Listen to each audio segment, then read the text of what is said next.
Halo, selamat sore.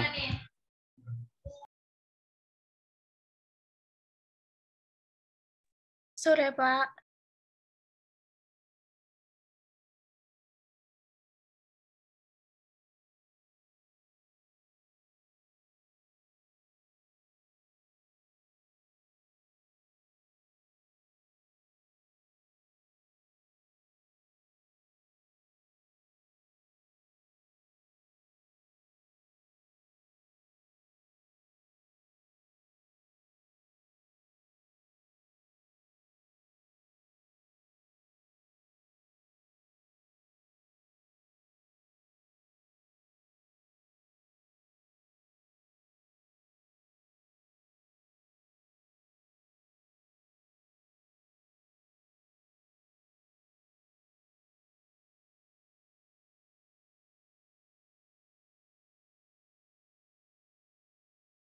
Oke, kita mulai aja ya, teman-teman.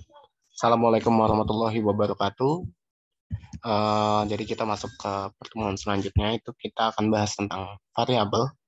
Jadi mungkin teman-teman di pemrograman, di mata kuliah pemrograman lain udah dapat ya, bagaimana mendefine variabel. Jadi ini kita ada sekelas review kembali gitu ya, bagaimana rules dalam mendeklar variabel gitu ya. Lalu nanti ada pembahasan tentang subprogram, function, method, dan nanti juga di akhir kita akan ada tentang clean code ya. Apa sih itu clean code? Clean code. Ya. Oke, kita mulai aja ya. Masuk ke variabel. Jadi variabel itu di dalam bahasa Java itu adalah wadah. Jadi dia dibilang is data container. Jadi wadah yang menyimpan sebuah data selama eksekusi program ya. Di sini that save the data values during Java program. Jadi selama program yang berjalan itu dia akan menyimpan sebuah data gitu ya. Sebuah data atau informasi.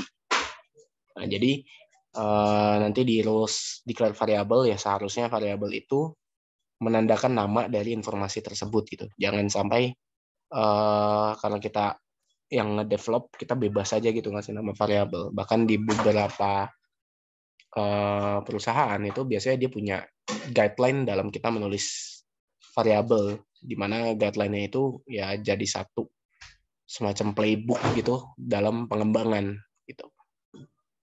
Oke. Jadi every variable is assigned data type ya. Jadi di dalam variable itu pasti di assign juga tipe datanya ya. Jadi kalau number ya bisa integer gitu ya, big int dan lain-lain gitu ya. Kalau dia karakter itu dia bisa char, varchar dan lain-lain gitu ya kalau di SQL.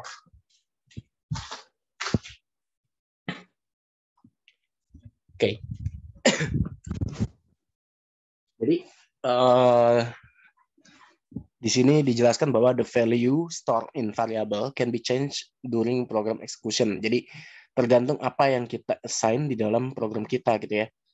Jadi kalau kita tahu ya variabel ada yang namanya global variable gitu ya. Lalu ada variabel internal, intinya kayak variabel yang cuma dipakai di satu buah function gitu ya. Jadi nggak dipanggil di mana-mana buat internal functionnya sendiri. Jadi kalau global variable itu biasanya variabel yang dipakai di banyak tempat gitu ya, di banyak metode ya, di banyak function dan lain-lain. Oke, variable is only a name given to memory location. Jadi kita udah belajar kemarin tentang analisa ya, analisa ada leksikal gitu ya, part-part dari compiler lah. Kemarin kita udah belajar bahwa program itu akan desain menjadi sebuah token gitu ya, di mana tokennya itu akan disimpan ke dalam sebuah memori. Jadi kalau kita mau menaikkan performance itu biasanya bukan penamaan variabel. Jadi variabel-variabel gitu kadang menentukan gitu. Jadi kalau ada variabel-variabel yang nggak kepakai gitu ya, unassigned variable, tapi kita kita nge-declare tapi kita nggak pakai, itu sebenarnya ketika kita menjalankan compiler itu akan dibaca. Itu bisa menambah performance, ya biarpun nggak terlalu kelihatan lah. Karena seluruh variabel itu akan ditaruh di dalam memori gitu ya. All the operation done on the variable affect the memory location. Jadi ketika programnya sudah selesai berjalan gitu ya, jadi variabel efek itu dalam si memori itu akan hilang gitu ya, akan dihapus. In Java, all the variable must be declared. Ya, jadi di Java tuh variable harus di-declare terlebih dahulu, baru kita isi datanya atau informasinya. Nah, sekarang kita rules to declare a variable. Jadi yang pertama ada variable name can consist of capital letters, lower letters, ya digit. Jadi ya ini ada and two special character such as underscore and dollar sign. Gitu. Jadi variable name itu bisa berupa capital letters gitu ya, lowercase ya, digit, lalu two special character. Lalu the first character must not be a digit. Jadi kalau variable itu nggak boleh depannya itu angka. Lagian nggak informatif gitu ya kalau depannya angka. Dan dibacanya kalau nggak salah nggak bisa deh. Depannya angka. Ya. Lalu blank space cannot be used in variable names. Ya. Lalu Java, ya jadi spasi yang bolong gitu kayak pakai spasi itu nggak bisa gitu dalam sebuah variabel. Jadi kita biasa diakalin dengan underscore gitu ya untuk menyambung nama variabelnya. Lalu ada Java keywords cannot be used as variable name. Jadi kalau di Java ya ini kayak di bahasa pemrograman lain juga mungkin berlaku gitu ya. Dimana kalau dia punya function gitu ya, dia punya function sendiri, keyword sendiri itu nggak bisa gitu dijadiin nama variabel. Lalu variable names are case sensitive. Ya. Jadi dia dibilang case sensitive. Huruf besarnya harus perhatikan. Lalu the maximum length of the variable is ya 64 karakter. Lagian kalau kita menamakan variabel tuh jangan terlalu panjang gitu. Karena nyarinya pun susah gitu. Biasanya kita singkat-singkat lah variabel-variabel gitu. Ya misalkan mhs underscore name gitu ya. mhs underscore name, mhs underscore alamat, kayak gitu-gitu lah. Kita harus informatif dan bikin sesimpel mungkin. Oke, variable names always should exist on the left-hand side of assignment operator. Oke, kita lanjut. Nah, ini contoh-contoh dari Java keyword ya. Ada abstract, continue, for, new, switch, assert, package, synchronize, default, go to, boolean, do, if, privat dan lain-lain. Jadi ini nggak bisa dijadikan nama variabel. Oke, lanjut how to declare variable ya. Pertama adalah tipe data. Lalu yang kedua adalah data name. Ya. Jadi yang pertama tipe datanya apa? Integer gitu ya. Jadi tipe data adalah isinya gitu ya. Karakteristik dari isi datanya gitu. Kalau dia memang ya huruf ya, char gitu ya dan lain-lain, string gitu. Oke, yang kedua data name ya, ini penamaannya harus jelas. Okay, in this way, a name can only be given to a memory location. It can be assigned values in two ways. Ya, jadi ada dua cara gitu dalam kita men-assign value atau isi dari si variable. Ya, pertama variable initialization, lalu assigning value by taking input. Oke, bagaimana sih kita men-initialize variable gitu ya? Jadi ada tiga komponen ya. Yang pertama data type, lalu variable name, lalu value di kanannya. Ya. Nah, jadi ketika kita declare ini, maka dia akan mereserve memory for variable dengan value-nya adalah 20.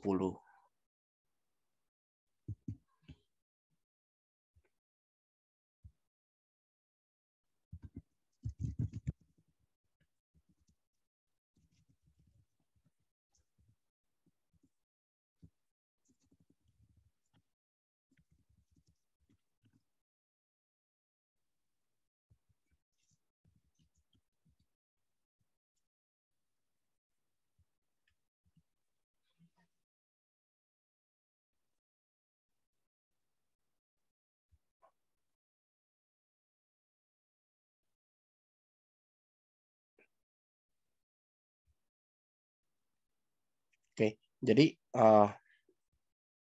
kalau kita mendeklar variabel gitu ya di Java pun nanti akan masuk tuh ke dalam Java memorinya. Jadi kalau teman-teman running gitu ya, running programnya itu kan pasti kayak alokasinya kelihatan tuh ya, berapa gitu. Nah, itu di dalam alokasi itu sebenarnya ada termasuk alokasi untuk variabel. Kayak kalau teman-teman tuning gitu ya, itu tuning nggak cuma dari sisi infrastruktur, tapi dari sisi code juga dicari seefisien mungkin gitu. Nah, selain infrastruktur gitu ya, parameter-parameter entah dari app servernya gitu ya, OS-nya, lalu database-nya untuk menaikkan performance. Tapi kita juga lihat nih dari sisi code apakah sudah baik atau belum gitu. Kadang kan ya kayak gitu, contohnya kayak tuning itu kayak kita open connection gitu, kita nggak close gitu. Itu kan lumayan makan memori gitu ya. Oke, ada 3 tipe variabel di Java. Yang pertama local variable, instance variable, lalu static variable. Jadi local variable itu adalah variabel yang didefine di dalam sebuah block method ya, atau konstruktor ya, di mana itu dipakai untuk metode itu sendiri gitu. Jadi variabel itu di-create ya ketika blok itu dijalankan gitu. Jadi ketika functionnya itu di-call, maka variabel itu akan muncul gitu, masuk ke dalam memori dan akan dihilangkan gitu ketika program itu udah lewatin dari function itu gitu. Itu local variable. Jadi scope dari variabel ini eksis ketika blok atau function itu dijalankan.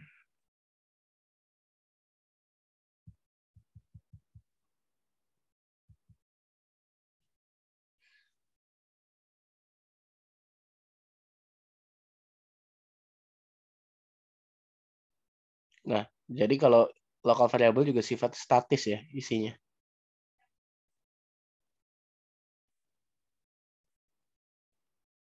Lalu ada instance variable. Jadi instance variable adalah non-static variable yang dideclare di dalam class ya, outside any method. Jadi dia di luar class. Di dalam class tapi di luar method atau function. Jadi kalau tadi kan di dalam itu, nah ini di luar. Lalu as instance variable are declared in a class. Ya, jadi dia di-declare di dalam class.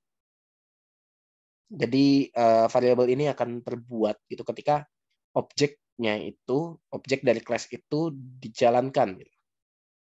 Dia akan terbuat lalu akan dihancurkan atau dihilangkan dari memori itu ketika objeknya di-destroy atau udah selesai gitu ya.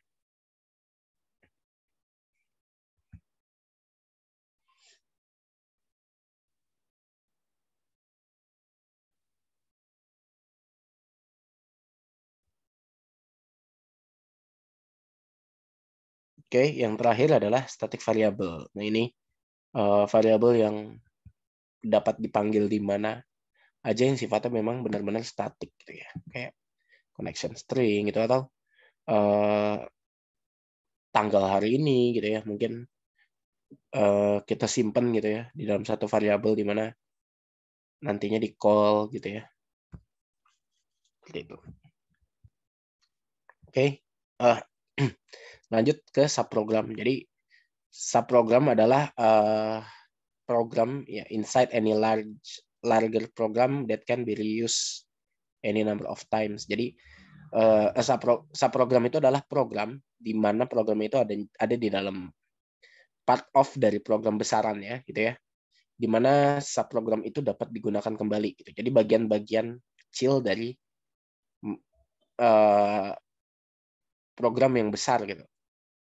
Jadi subprogram is implement using the call and return instruction in assembly language. Ya, jadi dia jadi dia menggunakan call dan return. Jadi kalau kita punya program yang besar gitu, biasanya kita pecah-pecah menjadi beberapa subprogram. Kita punya ya kalau itu disebutnya subroutine. Nah, jadi the call instruction is present the main program. Jadi call instruction is present. Jadi sebenarnya menampilkan dari main programnya itu gitu ya. Jadi part dari main program. The main advantage of subprogram is that avoid repetition of code ya. Jadi ketika kita mendesain dari program yang besaran, kita bagi nih jadi beberapa sub. Itu kita udah kegambar nih. Oh, part of misalkan menghitung IPK itu udah kita buat tuh di subprogram 1. Kita nggak perlu buat lagi di subprogram 2 gitu ya. Kalau kita pakai main program kan seluruhnya jadi satu gitu di dalam satu code, itu kan agak sulit gitu ya. Jadi dibagi menjadi beberapa subprogram. And allows us to reuse the same code again and again ya. Jadi dapat di reuse.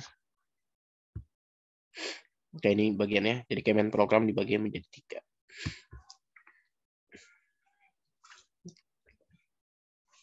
Oke, function. Function is reusable portion of a program. Jadi, nah ini dipanggil juga prosedur atau subroutine. Jadi dia ini sebenarnya kayak subprogram juga sih. Tapi kalau function tuh biasanya mereturn sebuah value gitu ya.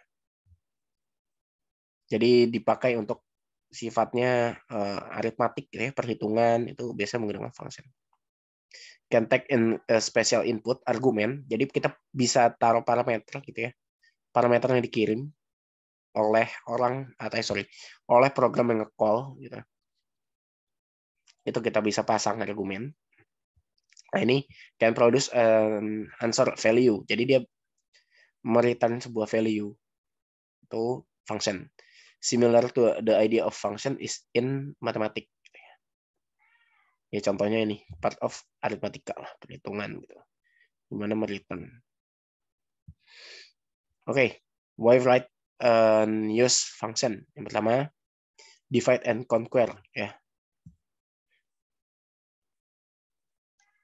Kita membagi menjadi memecahnya lah. Jadi divide kayak memecah.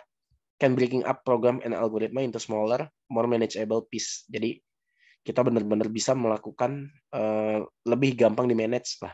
Karena dengan adanya function tuh kita bisa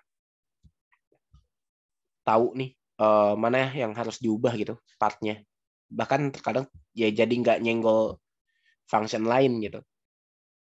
Tapi ya perhatikan juga argumennya atau parameternya gitu ya. Khawatir kita ada perubahan argumen atau parameter, ternyata ada program lain yang memanggil gitu ya. Itu kan akan ada error gitu ya. Misalkan argumennya tadinya 2, kita tambahin 1 lagi, di mana itu sifatnya mandatory. Nah, itu perlu diperhatikan gitu. Program mana aja yang manggil function itu. Oke. This makes for easier writing, testing, and debugging. Ya jelas karena kita pecah-pecah menjadi bagian kecil-kecil, pasti lebih mudah untuk kita tulis. Testing ya, testingnya ketika unit test pun kita enak gitu. Nggak perlu harus jalanin keseluruhan flow, tapi kita bisa testing per function gitu. Function A kita tes, function B kita tes, oke, function C kita tes. Kan kalau kita call function tuh ya udah kita lempar aja variabelnya apa gitu ya. Argumennya apa gitu. Jadi lebih mudah untuk fase testing dan debugging. Ya debuggingnya juga mudah gitu. Ketika kita tahu oh ini kayaknya perhitungan IPK-nya salah. Oke, kita lihat di fungsinya langsung untuk calculate IPK seperti itu. Oke, lalu also easier to break up the work for team development ya. Jadi lebih mudah kita melakukan membagi pekerjaan untuk tim development gitu ya. Kita udah pecah-pecah nih, oh ini akan dibuat menjadi 5 function, tim kita punya ada misalnya functionnya ada 6, kita punya tim 3, oke berarti kita bagi-bagi masing-masing 2 function gitu. Nanti ketika dilakukan internal test atau integration test, baru kita jadikan 1 gitu ke dalam menjadi satu buah main program gitu, di mana program-program tersebut memanggil function-function yang ada. Jadi kita bisa parallel development, itu keuntungannya. Lalu yang kedua, fokusnya adalah reusability. Function can be called to the their task anywhere in the program, as many times as needed. Lalu avoid repetition ya. Lalu function can be placed into libraries gitu ya. Jadi bisa masukkan ke dalam sebuah library. Oke, ini contoh function ya. Hitung luas persegi. Ini intcc, ini di dalam class namanya instance variable. Ini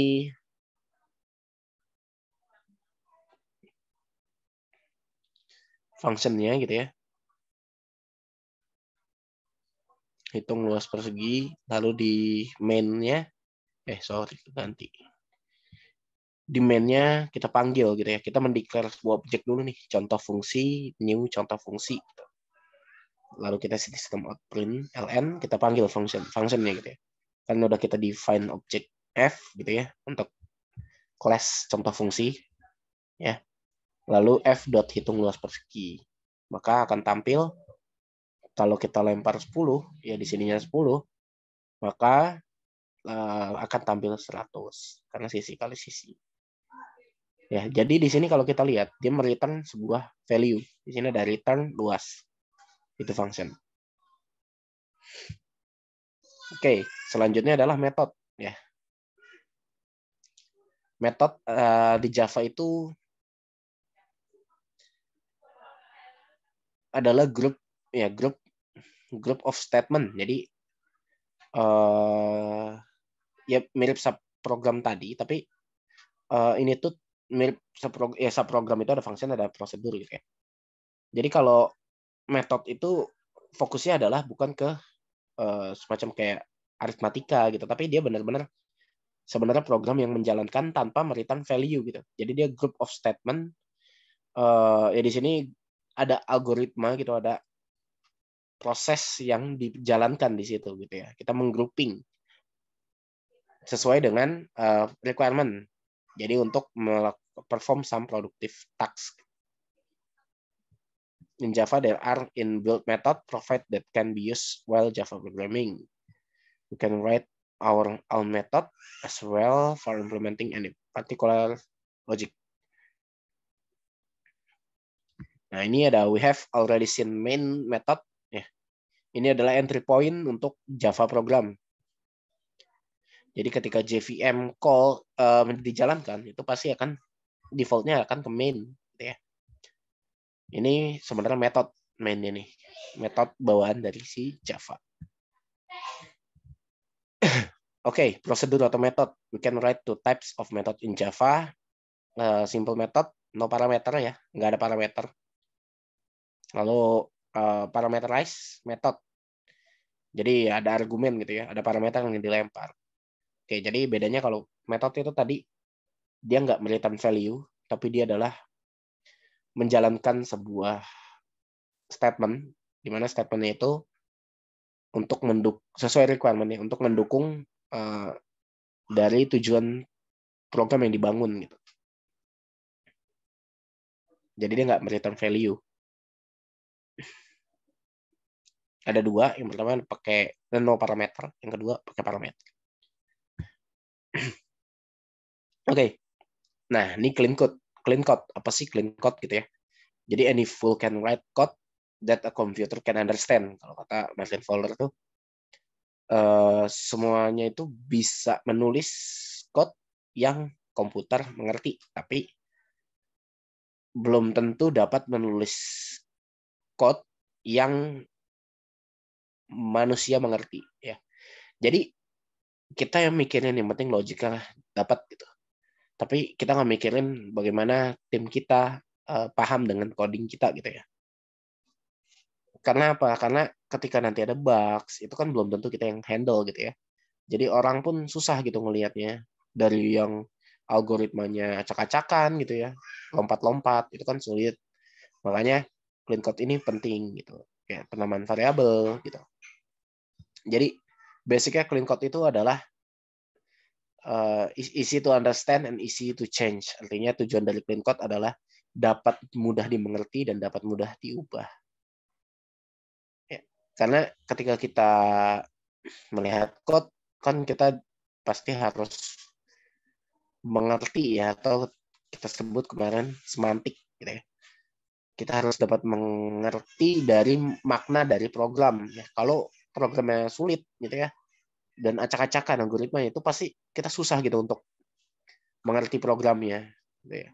Kalau komputer sih ya jalan-jalan aja gitu, tapi orang lain tuh susah untuk mengerti. Sebisa mungkin ketika orang melihat coding kita, dia langsung paham alurnya bagaimana gitu.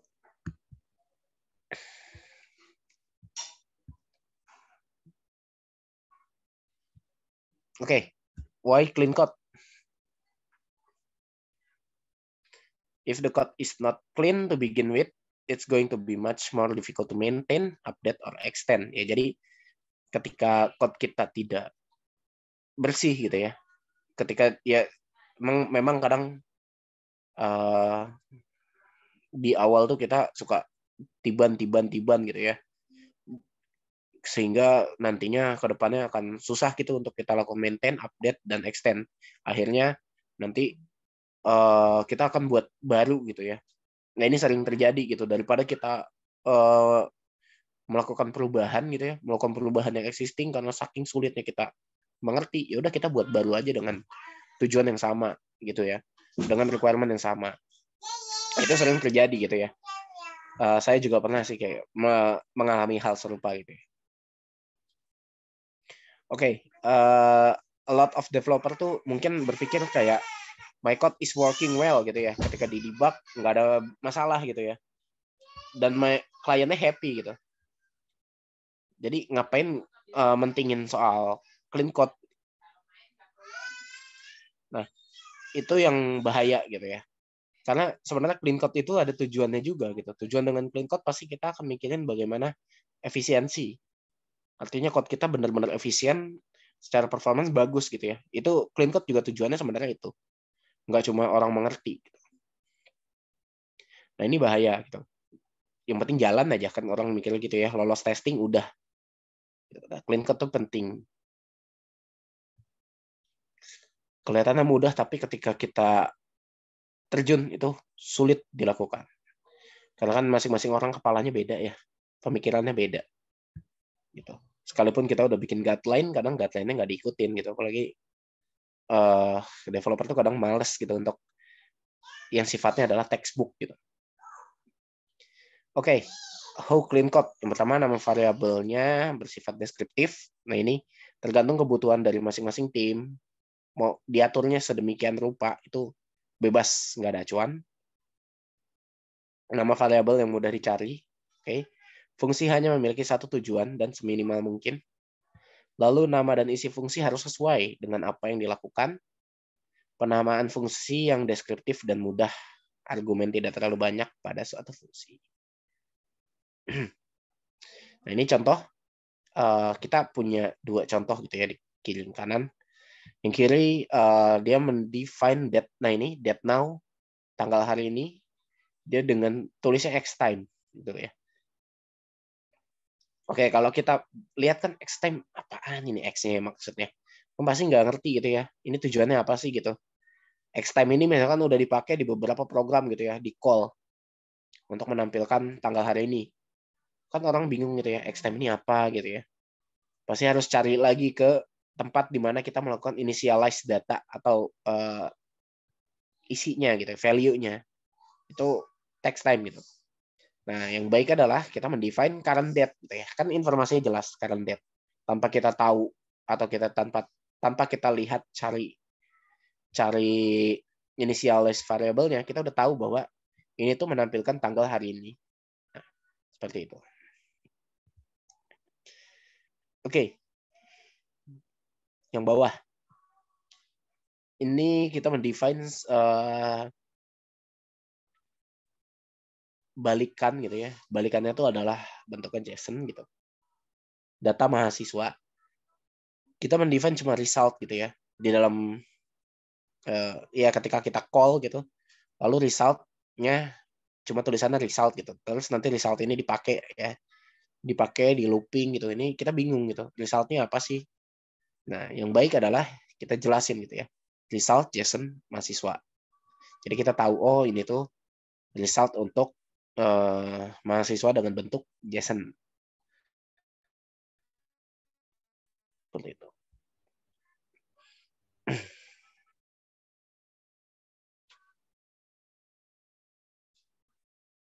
Nah, ini sama lah ya di dalam looping.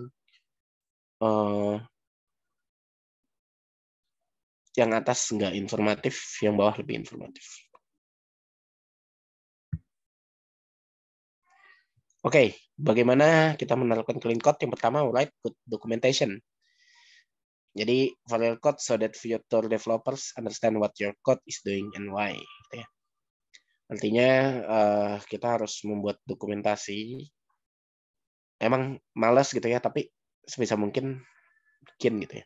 Tapi ya, kalau kita udah punya guideline, ya udah kita nulis berdasarkan guideline tersebut pun tanpa kita membuat dokumentasi, harusnya orang bisa mengerti gitu ya. Ya tag doc gitu penting. Ketika kita serah terima gitu ya, atau ada kita resign gitu, ada yang lanjutin kan gampang gitu. Kita melakukan sharing knowledge-nya. Oke, yang kedua adalah be consistent. Jadi ketika kita menulis code, konsistensi itu adalah kunci gitu ya. Penamaan semuanya harus konsisten gitu ya. Bahkan komen pun kadang kita atur gitu ya. Komen dalam code. Ketika kita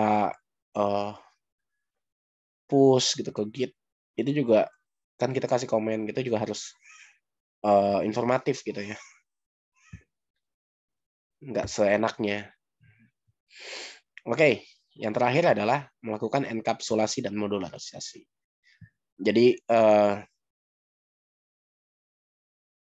dalam kita menerapkan clean code, kita harus benar-benar melakukan modularisasi dan enkapsulasi. Jadi kita memecah ya, memecah code menjadi modularisasi yang menjadi beberapa modul gitu ya. Sifatnya adalah modular gitu ya, pecah program yang sifatnya modular. Karena kalau file yang terlalu panjang itu seringkali sulit untuk kita baca. Terus enkapsulasi juga kita membungkus gitu ya, membungkus program kita sedemikian rupa gitu ya supaya mudah dibaca. Jadi enkapsulasi dan modularisasi itu penting untuk dalam hal kita menerapkan clean code. Jadi intinya sih di sini kita melakukan grouping gitu ya, supaya code kita is more usable. Oke. Oke, untuk pertemuan hari ini sekian, teman-teman. Ada pertanyaan?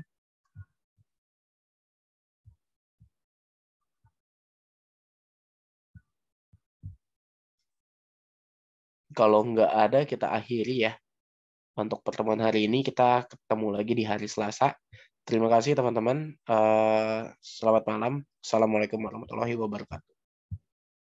Waalaikumsalam warahmatullahi wabarakatuh. Terima kasih, Pak. Terima kasih, Pak.